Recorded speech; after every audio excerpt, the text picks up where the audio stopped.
এটা হলো সমুদ্র দৃশ্য। আর এখানে কিছু উল্টো পাল্টা জামা মামু। আর এবার পরে উঠবো বন্ধুরা, পরে উঠবো, তারই ওঠা যাক। বাহ গাড়ি মানি, এই যে এগুলো হচ্ছে লঞ্চগুলো, এই যে উঠছি, উঠবো, এখানেই উঠতে হবে, তাছাড়া আর কোনো পথ নেই। এটা হলো ঝাউবনের দৃশ্য।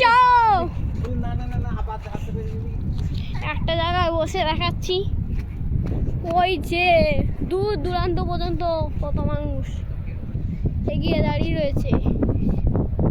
ওই একটা মানুষ দেখা যাচ্ছে না ক্যামেরাতে, অনেক মানুষ আছে, মানুষ আছে তো বোঝা যাচ্ছে না।